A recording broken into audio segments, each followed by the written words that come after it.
So Carla, let's just begin with your background and your affiliation to Bermuda, and then obviously with Canada. I was born in Bermuda. I went to Delwood, Berkeley, Bermuda College for hotel and restaurant management, and then I left to do physical education in Nova Scotia, and then I came back and I taught Cedarbridge, Work Academy, and Port Royal. So that's how I'm affiliated, I guess, with Bermuda. So. And then let's talk a little bit about life in Canada. You moved there in 2007. Right. I moved to Sudbury in 2007 because my wife got a job at Laurentian University, and I work there as well now. So that's why we're in Sudbury. And I'm not sure if she could get a job here at the same. Well, there's no university here, right? So that's why we're staying. That's one of the reasons we're staying, because of the opportunities in Canada. Would you, if there was opportunities here in Bermuda, would you like to return? Yeah, we have considered it, and we've been looking at properties because the prices seem to be going down, but the way the same-sex marriage or civil union, the way that it's been approached, it doesn't seem to fit with what we already have, the freedom that we want. So in order to come back to Bermuda, it would have to be equal to or better than what we already have, because it doesn't make sense uprooting our lives and being subjected to being put on this civil union register for gay people. That doesn't make any sense to us. And in terms of life in Sudbury, I mean, it's quite north of Toronto. When people think Canada, they think Toronto. Yeah. So lifestyle is a little bit different in terms of the LGBTQ community there, I'm sure. What is the community like? I was diagnosed with cancer in 2014, so the community really rallied around us and really helped us out. And it probably would have been the same had we been a heterosexual couple, but we had made these connections through the LGBT community, and those were the people that, you know, came and helped and brought food and things like that. So it's pretty close-knit with the friends that we have. It's a lot of couples, so we really like it. And how does it compare to the community here? Well, since I've been gone for 10 years, it's only from what I remember the community being, and I was single, so it was a different kind of dynamic. But the community here, when I was here, was great. I had lots of friends. There were lots of parties. And when I first came out back in the 90s, there were tons of parties, but then that was kind of the tail end of the HIV/AIDS epidemic, so we lost a lot of people. So that kind of died down, and as I was leaving, it was kind of trying to start up again, where people were having house parties and parties down in St. David's and things like that. There were always like little pockets of people throwing parties, but that was how you kind of got together and mingled and got to meet new people that were in the community, because it was hard to find people who were out. So parties were one of the ways that we did that. And how do you think the community is now in terms of just, I guess, other people accepting the community? Well, from my interactions on Facebook, which I'm on quite a bit, I see that young people are really like out there, way more than I would have ever thought to have been. They seem like just don't care. They know who they are, and they don't want anyone telling them who to be. So it's pretty cool. And in terms of you calling into the radio stations, you still do for some of the shows once in a while. Mm-hmm. And why do you think that is something that you would like to keep your hands in and have your voice heard on these stations? Initially, I called in because I was angry that no one was pushing back against the things that they were saying about gay people. Like, I heard one caller say that gay people had demons in them, and the call was just allowed to go on. And in Canada, I've never heard anything like that on the radio. I think it would be classified as hate speech, some of the things that were said, and no one pushed back against them. And I know that people, not everyone, but quite a few people are closeted, or they're just, you know, they don't want to be involved in any kind of publicity because it's their personal life, right?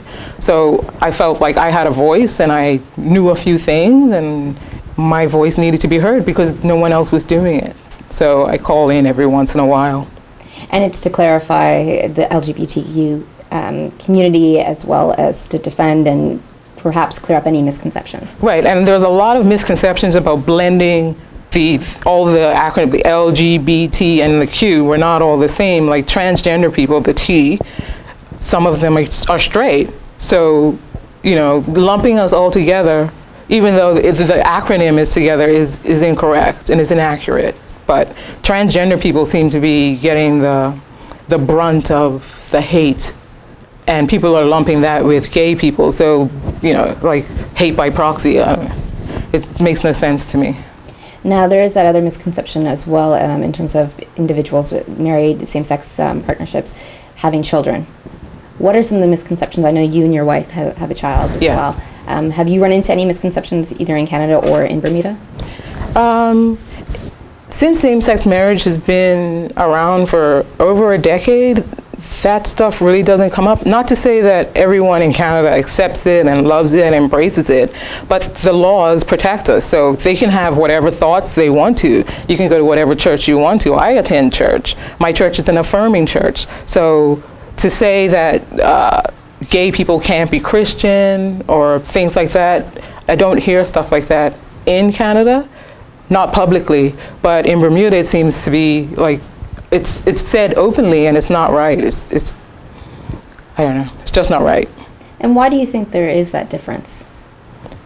Well, since Canada's a bigger place, and there are different ideas, and you have politicians who are I don't know if they're braver, but politicians who will go out and say that they support same-sex marriage, and that's it. Like we have our new Prime Minister Justin Trudeau, and he's, a couple of years ago when he became the leader of the Liberal Party, he says, these are the things that you need to agree to if you're going to be running for the Liberal Party. And if you're not on board, then, hit the road. So I would love to see some sort of political fortitude like that here.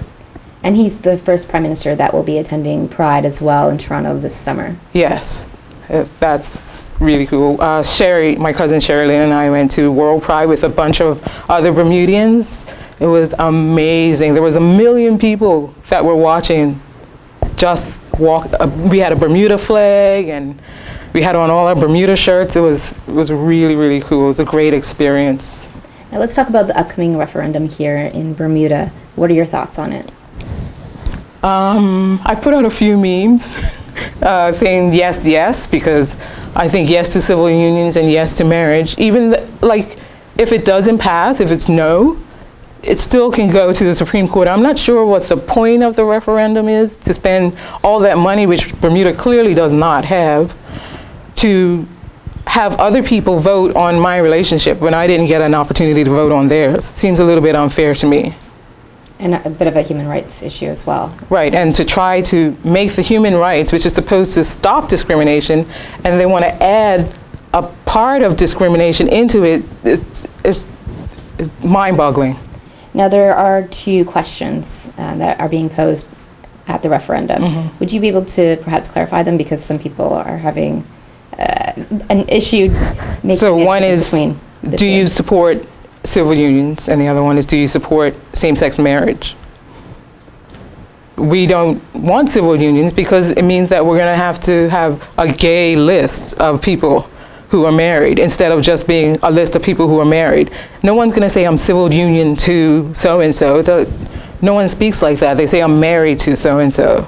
So civil unions, you can't transfer them to other countries that don't have civil unions. But marriages, when you're married here, you're married wherever there are marriages. So anywhere there's same-sex marriages, if you're married in Bermuda, anywhere else where there's same-sex marriages, you're considered married there too.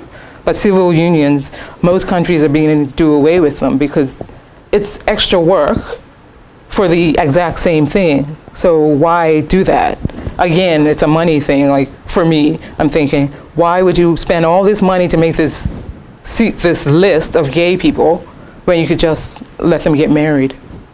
And why do you think there is such an emotional reaction here, and we're somewhat dragging our heels when you look at somewhere like Canada? I think it was the 4th country that made same-sex marriages legal in 2005, mm-hmm. and then you've seen a string of other countries around the world, and even the United States has gotten on board. Why do you think it's still an emotional reaction when you see all these other jurisdictions with Well, it was emotional then, too. It was emotional for Canadians who were against same-sex marriage then.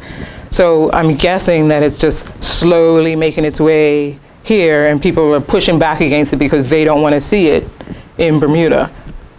I'm guessing that most of it is religion-based, but I'm not completely sure. Some people say that they're atheists and against same-sex marriage, but I think that's a really small minority. Well, let's move on to preserve marriage. What is your take on this group? From my understanding, it's a group of Christians from different denominations that have gotten together.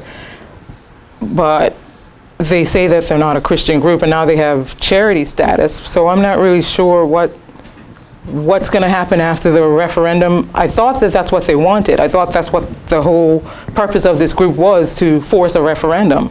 So now that we have the referendum, I don't understand what their purpose is. So I'm a little confused too. Have you had an opportunity to speak to any of these groups, or? Well, I tried to go on their page, but I got banned. Oh, really? How come? I put there was an article about teenagers they had signs for preserved marriage, and I said, you know what?